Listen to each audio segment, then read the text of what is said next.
Bapak Ibu yang terhormat, kami ingatkan sekali lagi demi hikmatnya acara ini, pada saat peserta naik ke mimbar tilawah, kami himbau kepada hadirin sekalian agar menjaga ketertiban dan ketenangan. Dan untuk mensilenkan atau menonaktifkan alat komunikasinya. Sekali lagi kami himbau kepada hadirin dan hadirat sekalian agar menjaga ketertiban dan ketenangan untuk mensilenkan atau menonaktifkan alat komunikasinya. Terima kasih.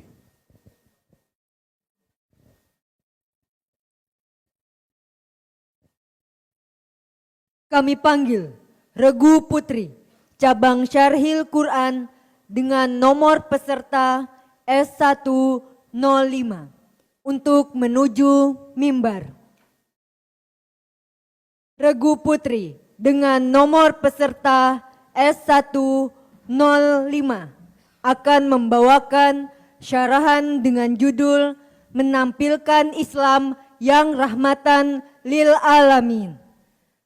Regu Putri dengan nomor peserta S105 akan membawakan syarahan dengan judul Menampilkan Islam yang Rahmatan lil Alamin. Disilahkan. Assalamualaikum warahmatullahi wabarakatuh. Alhamdulillahilladzi khalaqal insana ma lam ya'lam. Wassalatu wassalamu ala khairil anam wa ala alihi wa sahbihil kiram. Amma ba'd. Dewan Hakim yang kami muliakan, hadirin sebangsa dan setanah air yang kami banggakan. Kondisi umat Islam saat ini belum mampu menjalankan agamanya dengan baik dan benar.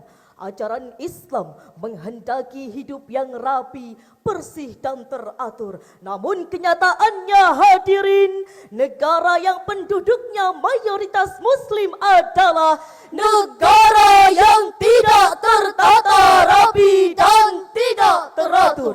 Dan sebaliknya, negara yang penduduk Muslimnya minoritas atau bahkan tidak ada adalah negara yang tertata dengan rapi dan teratur. Ketidakmampuan ini menjadi salah satu penghambat hadirnya Islam yang penuh kesejukan dan keteraturan. Benar adanya perkataan seorang pemikir Muslim dari Mesir, Muhammad Abduh, Al-Islamu majubun bil muslimin. Ajaran Islam tertutupi oleh perilaku umat Islam itu sendiri. Hadirin, keberagaman yang kokoh merupakan fitrah manusia. Manusia hidup dengan keberagaman yang tidak bisa mereka tolak. Dan salah satu penyebab manusia menolak keragaman adalah karena pemahaman agama mereka yang keliru. Manusia harus hidup dengan pola beragama yang baik dan benar agar hidup menjadi aman, damai dan harmonis. Begitu pula dengan masyarakat Kalimantan Tengah yang beragam. Seharusnya agama mampu membuat bangsa ini bersatu dalam kebinekaan. Hadirin, Islam sebagai agama yang bersifat universal, humanis, dinamis serta kontekstual dan abadi, seharusnya berperan penting untuk menciptakan kehidupan bangsa yang aman, damai dan sejahtera. Oleh sebab itu hadirin, kami akan menyampaikan syarahan dengan judul Menampilkan Islam yang Rahmatan lil Alamin di Kalimantan Tengah. Dengan landasan ayat suci Al-Quran, surah Al-Anbiya ayat 107 sampai 108 berikut ini. A'udzu billahi minasy syaithanir rajim.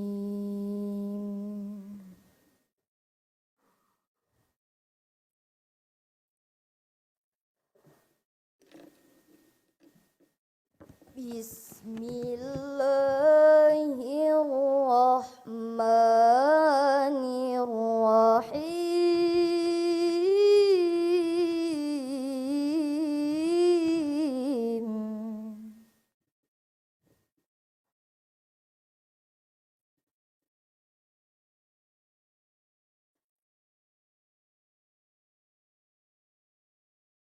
Wa ma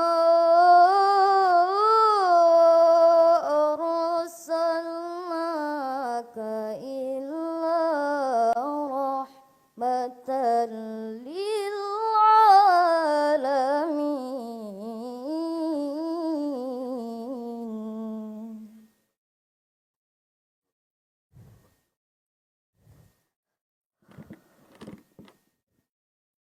Qul innama yuha ilayya annama ilahukum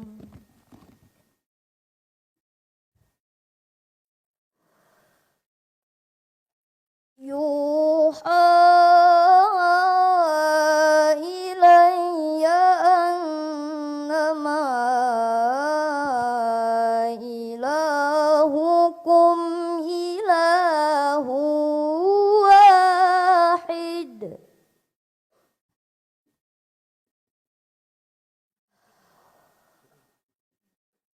Fahal antum muslimun?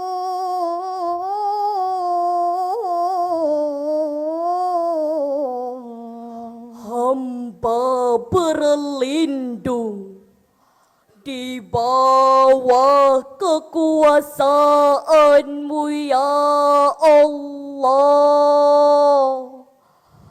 dari usikan setan yang terkutuk. Dengan menyebut asma-Mu ya Allah yang maha pengasih lagi maha penyayang. Kami tidak mengutus Engkau Nabi Muhammad kecuali sebagai rahmat bagi seluruh alam.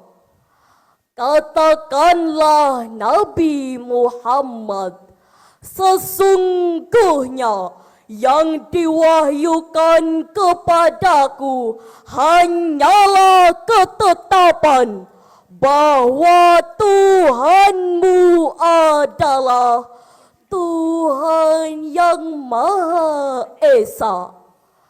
Maka apakah kamu telah berserah diri kepadanya? Hadirin, Syekh Abdurrahman bin Nasir As-Sa'di, pakar tafsir abad ke-14 Hijriah, dalam tafsirnya As-Sa'di halaman 14 menjelaskan, Wa ma arsalnaka illa rahmatan lil alamin. ay fahuwa rahmatuhul mihdatuhul li'ibadi fal mu'minuna bih qabilu hadhil rahmah wa syakaru biha wa qamu biha wa ghairihim kafaruha wa baddalu ni'matallahi kufran wa abau rahmatullahi nikmati. Kami tidak mengutus engkau Nabi Muhammad kecuali sebagai rahmat bagi seluruh alam. Artinya beliau merupakan rahmat Allah yang dianugerahkan kepada para hambanya. Kaum mukminin menerima rahmat tersebut dan menyikapinya dengan baik, sedangkan kaum lainnya mengingkari dan mengubah rahmat tersebut menjadi kekufuran. Hadirin, Ali As-Sabuni dalam tafsirnya Sufwatut Tafasir halaman 277 menjelaskan bahwa diutusnya Nabi Muhammad beserta hukum dan syariat merupakan rahmat Allah bagi seluruh makhluk. Jadi hadirin, hadirnya Islam di tengah-tengah kita merupakan rahmat dari Allah Subhanahu wa Ta'ala. Sementara itu hadirin, di sisi lain konsep Islam rahmatan lil alamin juga menunjukkan bahwa Islam adalah agama yang mengutamakan kemaslahatan bagi seluruh makhluk Allah tanpa terkecuali. Hal ini dapat dibuktikan dengan banyaknya perintah yang disebarkan dalam Al-Quran yang berkenaan dengan menjaga kemaslahatan umat manusia. Seperti perintah mewujudkan perdamaian dan kasih sayang. Perintah saling memahami satu dengan lainnya. Perintah untuk berlaku adil. Dan segala macam bentuk kebaikan lainnya. Dan semua itu merupakan tugas manusia sebagai khalifah fil ard. Di samping itu terdapat pula larangan terhadap manusia seperti Larangan untuk berbuat yang keji. larangan berprasangka buruk, Larangan melakukan permusuhan. larangan memaksakan kehendak, termasuk kehendak beragama. Semua perintah dan larangan tersebut merupakan bukti nyata bagaimana Allah memerintahkan para hambanya untuk menebarkan kasih sayang dan perdamaian. Dan semua itu merupakan usaha untuk mendapatkan kebahagiaan di dunia dan akhirat. Hal ini sebagaimana yang tercantum dalam sabda Rasulullah dalam Sahih Bukhari nomor 7008. Al-muslimu man salimal muslimuna min lisanihi wa yadi. Muslim sejati adalah orang yang selamatkan muslim lainnya dari keburukan lisannya dan kejahatan tangannya. Lalu pertanyaannya hadirin, bagaimana kondisi umat Islam di Kalimantan Tengah saat ini? Jujur kita akui, kita masih dapat menemukan bahwa sebagian umat Islam tidak mampu menjalankan agamanya sebagai agama pemberi keselamatan bagi sesama. Kita masih sering melihat konflik yang terjadi. Hal ini terjadi karena ada eksklusivitas dalam realitas kehidupan. Maka dari itu hadirin, dalam konteks ini menampilkan Islam sebagai agama rahmatan lil alamin di Kalimantan Tengah menjadi penting. Lalu pertanyaannya, bagaimana cara kita menampilkan rahmatan lil alamin itu? Jawabannya Al-Quran Surah Ali Imran ayat 159. فبما رحمة من الله لنت لهم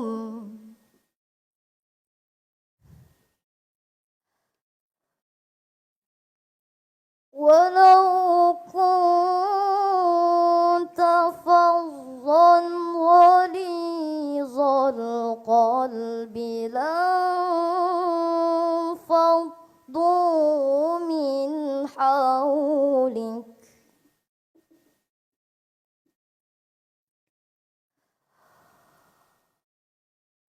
فاعف عنهم واستغفر لهم وشاورهم في الأمر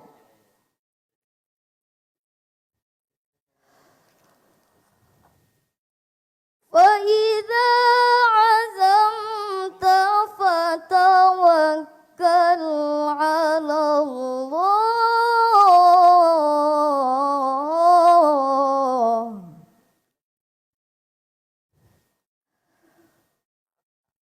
إن الله يحب المتوكلين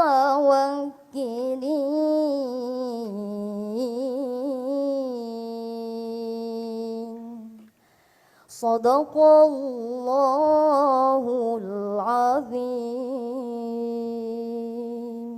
Maka berkat rahmat Allah, engkau Nabi Muhammad berlaku lemah lembut terhadap mereka.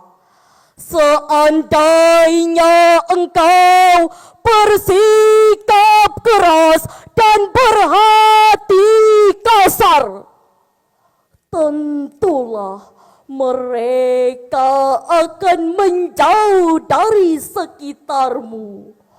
Oleh karena itu, maafkanlah mereka, mohonkanlah ampunan untuk mereka, dan bermusyawarahlah dengan mereka dalam segala urusan penting.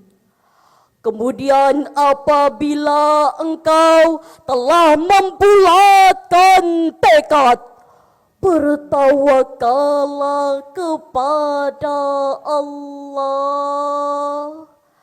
Sesungguhnya Allah mencintai orang-orang yang bertawakal. Maha benar Allah dan Maha Agung atas segala firman-Nya. Hadirin, Profesor Dr. Muhammad Quraish Shihab dalam tafsirnya Al-Misbah Juz 1 halaman 159 menjelaskan bahwa ayat ini menjelaskan tentang bagaimana kepribadian Rasulullah Sallallahu Alaihi Wasallam yang berlaku lemah lembut kepada umatnya, tidak berhati kasar, tidak bersikap keras, selalu memohonkan ampun kepada umatnya dalam segala urusan, serta kuat dalam membulatkan tekad dan selalu bertawakal kepada Allah. Dengan demikian hadirin, konsep Islam rahmatan lil alamin merupakan nilai dasar dalam Islam yang bersandar kepada segala tingkah laku Rasulullah, yang merupakan nilai aktualisasi dari keseimbangan antara Hablum minallah hablum minannas dan hablum minal alam yang sesuai dengan Al-Quran dan hadis. Lalu hadirin, seperti apa bentuk penerapan Islam rahmatan lil alamin yang dicontohkan oleh Rasulullah itu? Yang pertama, Dari segi toleransi, Rasulullah pernah menghadirkan konstitusi beragama yang penuh nilai toleransi, yakni Piagam Madinah atau Sahifatul Madinah. Piagam Madinah ini dibuat untuk menunjukkan bahwa Islam adalah agama yang memberikan keselamatan bagi sesama. Hal ini sebagaimana yang tercantum dalam Piagam Madinah pasal ke-16. wa innahu man tabi'ana min yahud fa innalahu bin nasri wal uswa ghairu mazlumin wala mutanasira alaihim. Sesungguhnya Yahudi yang mengikuti kita berhak atas pertolongan santunan selama mukmin tidak terzalimi dan tidak ditentang olehnya. Konsep Piagam Madinah ini dipatuhi oleh seluruh umat Islam pada waktu itu dan sebagian besar penduduk Madinah, karena mereka menyadari bahwa Islam adalah agama yang memberikan keselamatan bagi sesama dan wajib mengamalkan ajarannya secara kafah. Yang kedua, Dari segi keadilan, Rasulullah selalu mengajarkan kasih sayang dalam setiap dakwahnya. Beliau memerintahkan kita untuk menjauhi sikap diskriminatif, karena sikap ini memicu rasa benci dan ketidakadilan. Rasulullah juga telah menegaskan tidak ada hubungannya keimanan seseorang dengan perasaan benci. Jadi hadirin, kita merasa heran saat melihat orang yang merasa imannya meningkat, namun rasa benci terhadap orang yang tidak seiman dengannya juga ikut meningkat. Demikianlah syarahan yang dapat kami sampaikan dengan kesimpulan, Islam rahmatan lil alamin merupakan nilai dasar dalam Islam. Rasulullah sebagai pemberi suri tauladan sudah banyak memberi contoh, baik dari segi individu ataupun yang dikonstitusikan, yakni Piagam Madinah. Dalam sejarah, Islam adalah pemberi keselamatan dan bukan pembawa kekacauan. Marilah kita ajarkan ajaran Islam secara kafah dan sesungguhnya, Terutama di Kalimantan Tengah, agar menjadi semakin berkah, bermartabat, elok, religius, amanah, dan harmonis. Bapak Ibu Dewan Hakim, cukup sekian syarahan kami. Mohon maaf atas salah kami. Semoga kita berjumpa kembali. Terima kasih atas segala perhatian. Mohon maaf atas segala kesalahan. Wassalamualaikum warahmatullahi wabarakatuh.